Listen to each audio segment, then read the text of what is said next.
Les decíamos que es francamente penoso, lamentable, repudiable la salida de Gabriela Jiménez del Ministerio de Salud y la salida de otros valiosos funcionarios que en plena pandemia han tenido que dejar el cargo porque todo se desmorona, es un descalabro el Ministerio de Salud.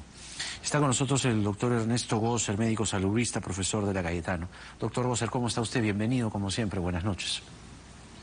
Buenas noches, Jaime, a usted y a sus televidentes. Gracias por la invitación.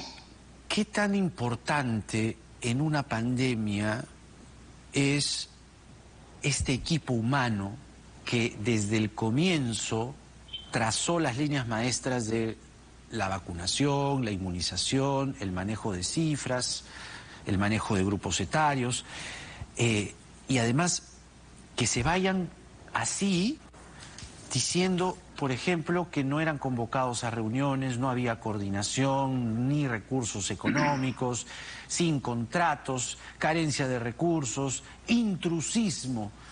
¿Qué está pasando para usted en el Ministerio de Salud, doctor? Bueno, hay un desorden y un desánimo total, ¿no? Magíster Jiménez ha tenido ciertamente un papel muy importante en la respuesta que el Perú ha dado al COVID. Y una cosa importante es que la confianza y el liderazgo no se construye de un día para otro, ¿no? Y eso nos ha costado también, es una inversión. Es una persona capaz y honesta y trabajadora, pero al país también nos ha costado todo este tiempo que han tenido que usar para poder organizar los equipos, establecer relaciones de confianza, organizar, encontrar las estrategias, porque ellos han ido probando hasta que encontraron la estrategia más adecuada y a partir de ese momento la llegada de las vacunas permitió que esos equipos se fueran expandiendo. Pero lo que ella señala, ella hace unos 15 días da un mensaje de ánimo, de seguir adelante, porque tienen un compromiso, que es el que tienen las personas como ella y las personas que trabajan en todos los establecimientos del Perú. Sin embargo, hay cosas que ya nos enteraremos con mayor detalle en los siguientes días, pero ¿cómo puede continuar una persona que no es en un cargo tan importante y tan delicado, de tanta responsabilidad, si no tiene el respaldo de sus superiores, de sus autoridades? Tenían 2.000 y pico de equipos y necesitaban 6.000 brigadas. Hace poco nos preguntaron por qué estrategia puede hacer el Perú para llegar a los sitios donde todavía falta vacunar. Perú lo conoce, lo ha hecho hace mucho tiempo. Claro. Brigadas, casa por casa, eso se llama barrido. Claro, claro. Es muy lamentable. El Colegio Médico del Perú se opone a la medida de aforo en espacios cerrados y abiertos al 100%. La OPS dice que esto puede hacer que se incrementen los casos COVID, y lo que nos gustaría que nos explique es si esto tiene algún asidero, o sea, abrir espacios cerrados, espacios abiertos. Los espacios abiertos son menos riesgosos, ciertamente, pero los espacios cerrados al 100%, ¿qué sustento puede tener ello? Bueno, eso no tiene ningún sustento, ¿no? Todas las pruebas que se han hecho con las mascarillas, las que se han estudiado en condiciones de laboratorio y estudios en población, muestran pues que el uso de mascarillas protege y protege más el uso de las mascarillas, las KN95 en espacios cerrados. Estados Unidos, en junio del año pasado, hizo una cosa similar, pero solamente para los vacunados. ¿No? Dijeron los vacunados en espacios cerrados no usan mascarilla. En el 4 de julio hubo un brote en un espacio cerrado justamente porque las personas vacunadas también pueden contagiar. Entonces regresaron con la medida. Yo lo que lamento más de esta medida, lamento todo el desorden, todo el desastre en el que están inmersos nuestro Ministerio de Salud, sí, pero específicamente lamento que se esté abonando a la confusión de la gente. El ministro dice una cosa, dice otra cosa, se desdice. Eso no no es lo que se debe hacer durante una epidemia o una pandemia. Tiene que haber lo que llamamos la comunicación de riesgo, tiene que ser clara, de una persona que tenga la confianza de la población y la confianza de su equipo de trabajo. ¿Cree que esto es un desastre?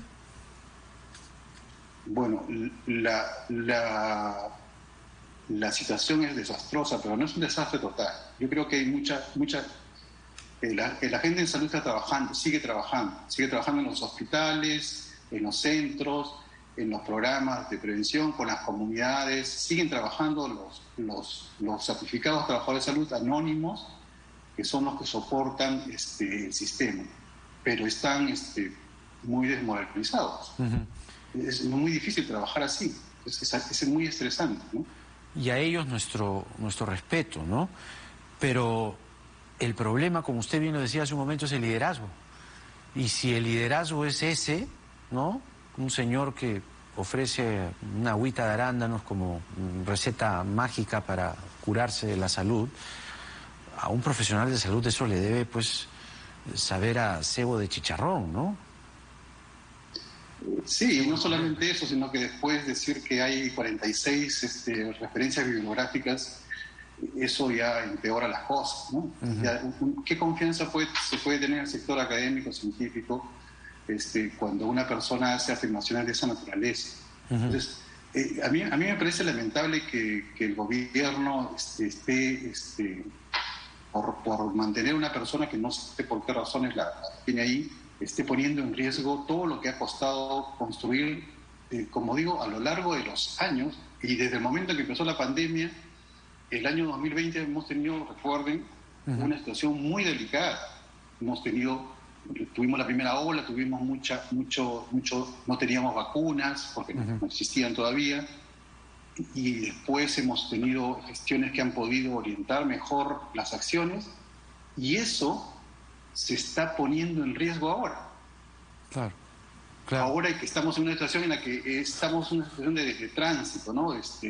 No sabemos todavía qué va a pasar. Una cosa que hemos aprendido durante la pandemia es que todavía no se pueden hacer afirmaciones pues categóricas. Eso de retirar las mascarillas, si algunos gobiernos lo han hecho, han tenido que retroceder, y otros lo están haciendo, pero probablemente lo lamenten porque lo están haciendo de manera temeraria e irresponsable. ¿Qué decirle al personal médico que en este momento se siente a la deriva, pero que es un personal valioso, es un personal que se ha fajado y se sigue fajando en medio de una pandemia, trabajando todo lo que trabajan, pero desmoralizados en su gran mayoría por tener a un ministro de esta catadura? ¿Cómo decirle a la gente que trabaja allí que no decaiga, que no se desvanezca? Mire, el personal de salud está comprometido con la salud de la población. Puede estar desmoralizado y estar sufriendo la situación, pero va a seguir respondiendo. Va a seguir respondiendo porque ese es su compromiso.